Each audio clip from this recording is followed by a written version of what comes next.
It's the moment of truth for all job seekers, the job interview. But as the folks at CareerBuilder.com found out, candidates will often blow their chances with unnecessary and sometimes outrageous mistakes.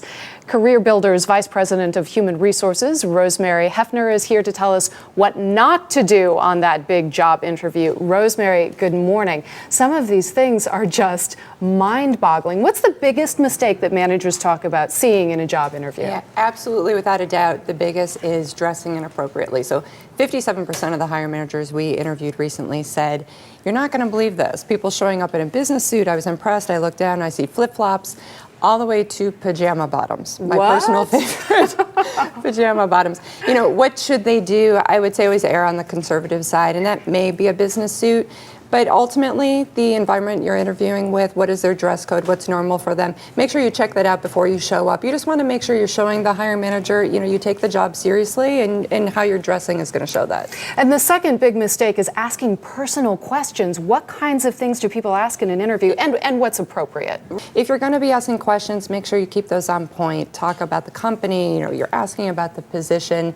Really make sure you're keeping focused on that. Yeah, there are some things you want to ask. I mean, you want them to know that you're knowledgeable about the company and you know the job you're interviewing for. Right? Absolutely. Ask questions. Come prepared. It's one of those other common mistakes we see where people don't have questions, but not just any questions. They need to be good questions.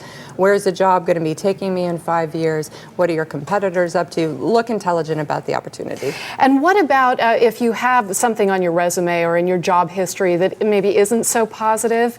You say stay away from talking negatively about a previous job. Huh? Absolutely. It's hard to do. There's a lot of frustration out there if you've had a bad experience at a recent employer, or you were laid off, what have you, but do not air that grievance at the interview. You will potentially be labeled a troublemaker, a complainer. Hiring managers thinking, are they going to be saying these things about me in a year or two? So make sure you keep it positive, focus on the skills you have and how you can transfer those quickly to the new opportunity. All right, cell phones, text messages, all of these things. What do you do when you go into an interview? Yeah. You forget to turn it off and it rings? And it happens, and it's innocent enough. If that happens, you say, I'm so sorry, but we have reports of candidates taking the calls and asking the interviewer to leave the room because they need privacy for the call. Wow. So, that is not as extreme and uncommon as you would think. It's happening regularly. So easy fix, stay focused, good eye contact, turn off the technology, make sure you're selling yourself. And very, very quickly, lying. Lying, don't do it. Honesty is the best policy. Just don't do it. If you don't know at the all. answer, just say no. Say you don't have it and you're going to get back in touch with them. You have the upper hand then, because you can contact them after the interview and make sure you're top of mind when they're making their final selection. Okay, Rosemary Hefner, thank you so much Sure. for coming in. Good advice.